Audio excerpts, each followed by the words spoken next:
Bien, vamos a desarrollar entonces esta primera parte de esta tercera clase, que es lo atinente a la imputabilidad. Vamos a dividirla también en tres estudios o en tres partes. La primera, que es la descripción de la imputabilidad. La segunda, que es la imputabilidad como un modo de ser y estar. Y la tercera, que son las diferentes formas de imputabilidad que han venido desarrollándose a lo largo del tiempo para llegar a una conclusión final. La conclusión final, la planteo ahora a manera de pregunta, es ¿a qué tipo de imputabilidad corresponden los delitos que se cometen en el ámbito de la corrupción? Vamos a dar inicio entonces a esta primera parte, que es la descripción como tal de la imputabilidad. Bien, y para arrancar con ella, vamos a tener en cuenta una cierta particularidad, y es que la imputabilidad se considera siempre o se describe siempre en nuestros códigos por la negativa. Es decir, el código no habla de imputabilidad como una posibilidad o como una facultad que tiene el sujeto de la comprensión del ilícito. El código habla siempre es de la inimputabilidad como esa falta de comprensión. Pero digo ahora falta de comprensión, aunque ya veremos que hay varios elementos que van a hacer posible esa definición o esa circunscripción teórica de lo que es la culpabilidad. De este modo, para poder entrar en la definición de la imputabilidad, vamos a decir que la imputabilidad, ante todo, tiene tres elementos, para no dar una definición de la imputabilidad como la comprensión del ilícito simplemente, sino que vamos a dividir esa imputabilidad en tres elementos fundamentales, que, como digo, descriptivamente en nuestros códigos se entiende simplemente como la comprensión del ilícito, pero que es mucho más que eso. Fundamentalmente, ¿qué? Primero que todo, ese elemento de comprensión, es decir, el primer elemento de todos es el elemento racional que tiene el sujeto frente a la comprensión del hecho. El sujeto se representa para sí mismo la comprensión del hecho como un elemento negativo. Por eso la imputabilidad se la entiende por la vía negativa en la doctrina penal. El segundo elemento que encontramos para describir la imputabilidad es el elemento de la determinación de la voluntad, que el sujeto sea capaz de determinar su voluntad. Es decir, que el sujeto tenga un pleno dominio sobre su actuación. Y el tercer elemento es la representación del otro, pero por la vía negativa. Quiero decir, que sea capaz el sujeto de representarse al otro como un sujeto ajeno a sí mismo, como un sujeto que, aunque ajeno, tiene las mismas posibilidades y condiciones que el sujeto actuante o del cual estamos hablando, pero que a su vez requiere unos derechos, y digo negativo, en el sentido de que son inviolables, es decir, que no puedo atentar contra el otro. Porque si nos referimos solo a la parte positiva o afirmativa, estaríamos dentro del ámbito constitucional. Estamos ahora dentro del ámbito penal justamente porque al otro lo representamos como un sujeto al que no le podemos violentar o al que no le podemos vulnerar esos derechos o esos intereses que el otro tiene. Con esos tres elementos que ha diseñado el profesor Mesger para construir su teoría, se va a comprender entonces esta definición de imputabilidad, y desde allí vamos a partir para comprender el segundo elemento de la imputabilidad. El segundo elemento de la imputabilidad, como decíamos, es entender la imputabilidad como un modo de ser y estar. El profesor Reyes Echandía, un jurista valiosísimo de Colombia, justamente una tristeza para el país, fue asesinado de un modo vil en la toma del Palacio de Justicia por el M-19, lo habíamos comentado antes. Pero el maestro Reyes Echandía, voy a leer esta parte, va a decir algo muy bonito respecto del modo de ser y estar. Él va a decir que la imputabilidad es un modo de ser de la persona, predicable para efectos jurídicos de quien ha realizado una conducta típica, antijurídica y culpable. Repito, un modo de ser de la persona, predicable para efectos jurídicos de quien ha realizado una conducta típica, antijurídica y culpable.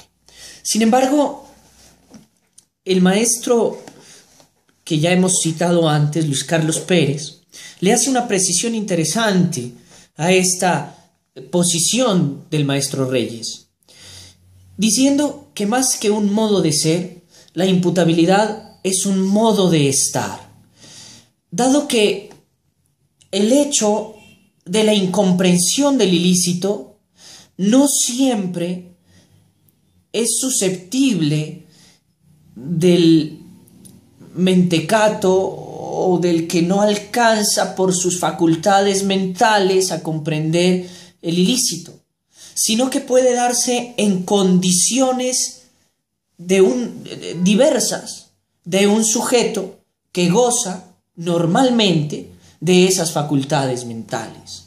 Es la segunda parte que debemos comprender, es decir, para poder nosotros pasar ahora sí a lo que son los diferentes modos de imputabilidad que se han manejado a lo largo de la historia. Y esos modos son tres. Vamos a tratar de entender tres modos de cómo la imputabilidad se ha venido manejando a lo largo de la historia. El primero de esos modos tiene que ver con el solo elemento de la comprensión del ilícito, es decir, la conciencia del sujeto respecto de la ilicitud. El segundo modo es el elemento de la voluntad, es el elemento del querer. Y el tercer modo es un modo que reúne esas dos condiciones. Miremos la siguiente cuestión.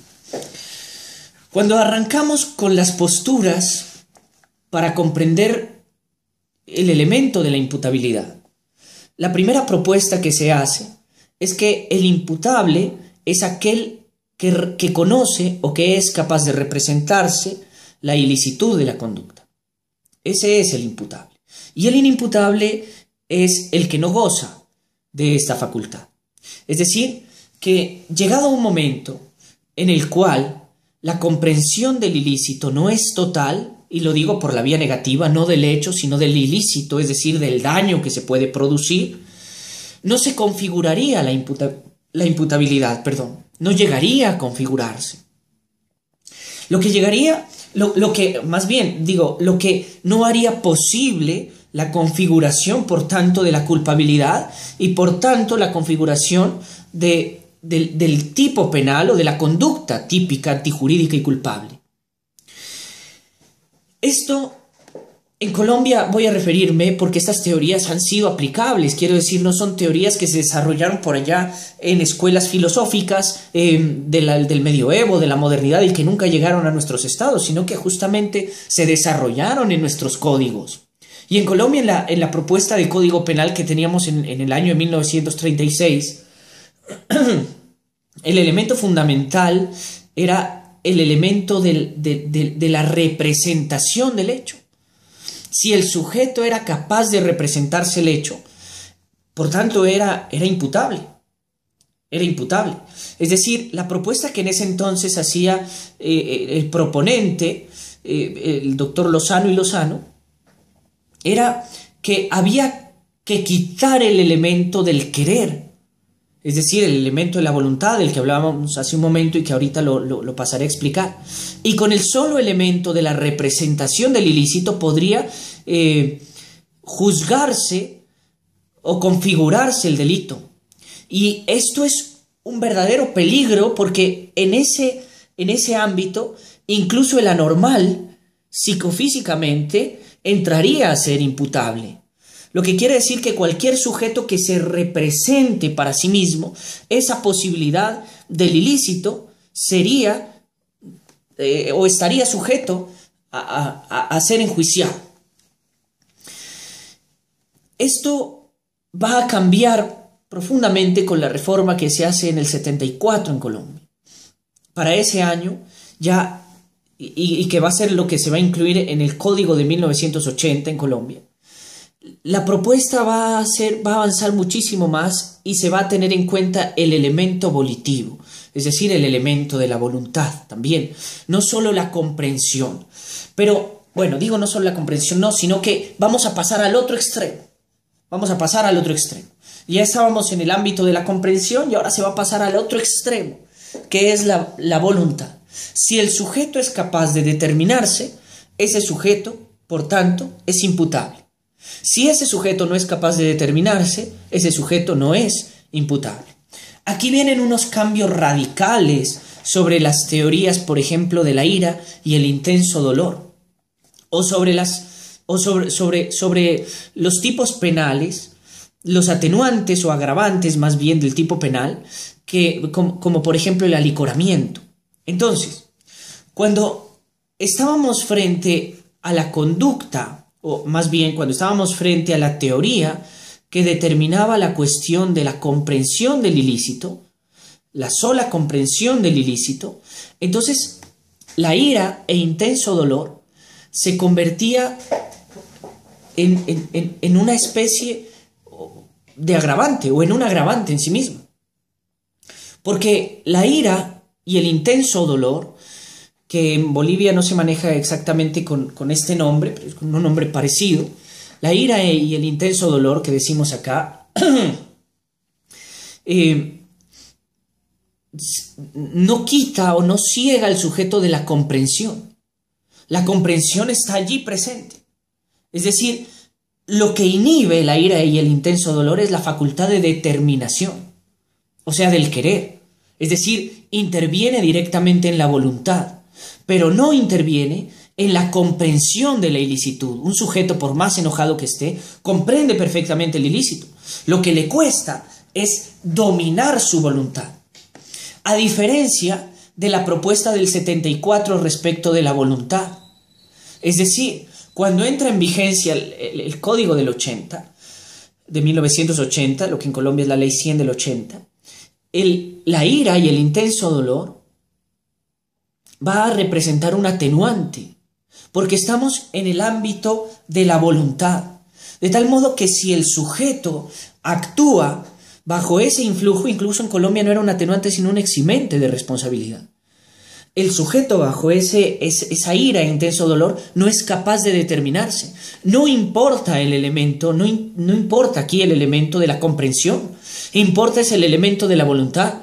Entonces, en el estado de alicoramiento igual, un sujeto que comete un delito alicorado, pues va a tener un atenuante sobre la conducta, porque el alicoramiento lo que inhibe es la voluntad. Es decir, hay unos movimientos físicos y neurofísicos o neuroquímicos de unos neurotransmisores que hacen que el sujeto no opere igualmente respecto de su voluntad, no de la comprensión, sino de la voluntad. Entonces la ira y el intenso dolor, el alicoramiento, etcétera, son delitos que van a ir mutando o que van a ir transformándose. En Colombia de un momento a otro teníamos una conducta que era un atenuante y que se convirtió en un agravante, como el alicoramiento. Es decir, hasta durante la Ley 100 del 80, ese alicoramiento era un atenuante. Cuando entra en vigencia la Ley 599 del año 2000, el alicoramiento se convirtió en un agravante.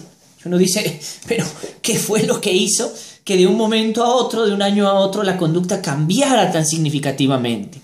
Es la propuesta filosófica que hay de fondo que lleva a comprender los elementos constitutivos del delito mismo respecto de la conducta del sujeto.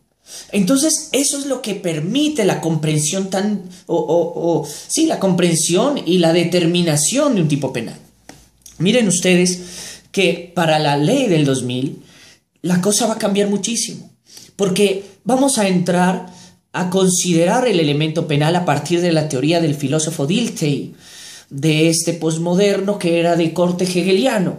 Entonces, para Dilthey, los dos elementos se conjugan, pero de una forma muy interesante, de la forma aristotélica. Es decir, no solo la comprensión es importante para la imputabilidad, sino que además de la comprensión, es importante también la capacidad que tenga el sujeto para dirigirse a sí mismo, es decir, la voluntad. Entonces, si bien el sujeto comprende, él tiene que además poder determinarse.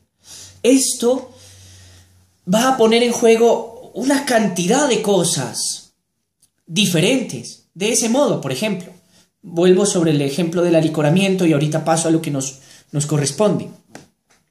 El sujeto alicorado es capaz de comprender el hecho perfectamente. Es decir, el borracho puede hablar de filosofía y de política igual que si estuviera cuerdo. Lo que pasa es que estando borracho dice las cosas que no diría estando cuerdo. Entonces, de ese modo comprendemos que el alicorado tiene una comprensión, pero no una capacidad igual de determinación. Aquí es donde el legislador entra a determinar ciertas cosas particulares. Por ejemplo, en Colombia se entró a determinar que el sujeto debió comprender que al alicorarse estaba en peligro de cometer una conducta. Si esa conducta, es decir, si él se representó antes de alicorarse que podía cometer esa conducta alicorado, entonces es un agravante. Por ejemplo, si el sujeto fue y buscó a su enemigo alicorado, se alicoró para buscar al enemigo y hablar con el enemigo, él quería hablar, pero se alicoró para hablar y lo mató, ese es un agravante.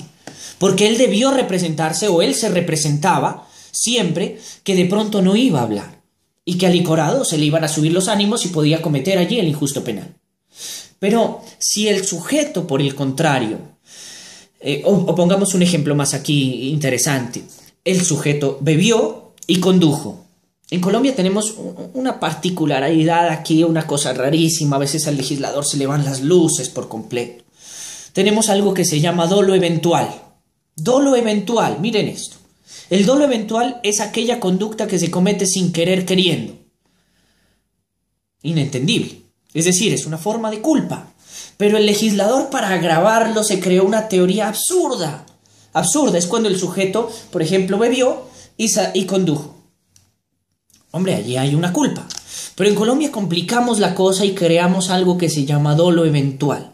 Ese dolo eventual era para este delito específico. Ahora los jueces no saben qué hacer, cómo acondicionar ese tipo a una cantidad de conductas. Entonces, yo quiero contar esto para prevenir de estas infamias jurídicas que se cometen.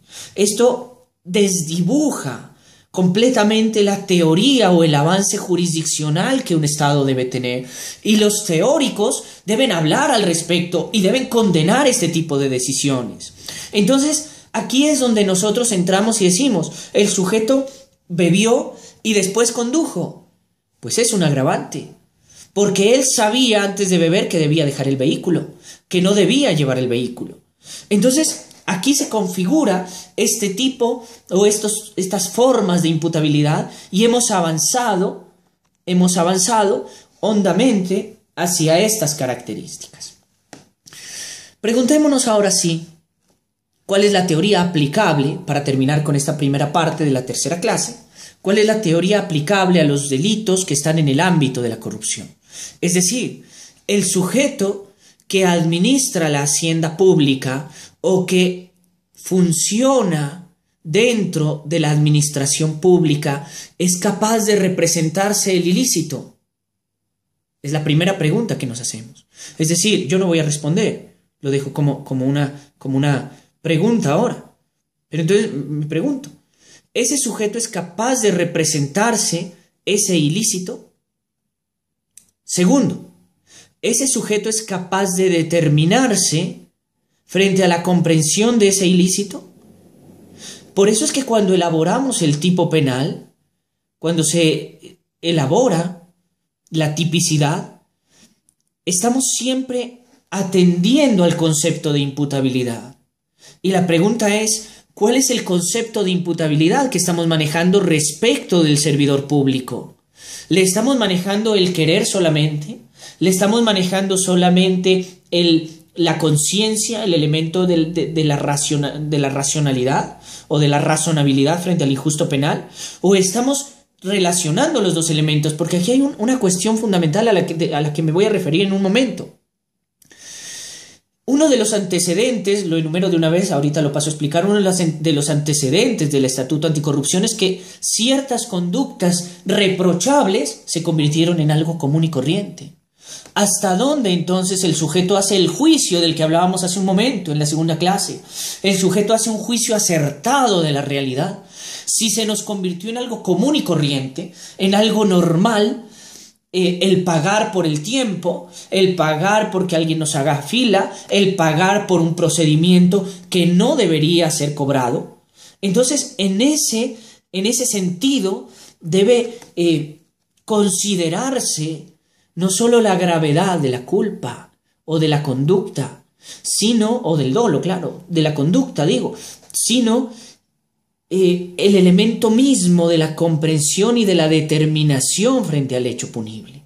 Entonces, allí, en estos factores, dejo esta primera parte de la tercera clase para pasar a continuación, en un momento, a hablar del siguiente elemento, que son los antecedentes que han dado lugar a estos estatutos o estos cartabones en contra de la corrupción.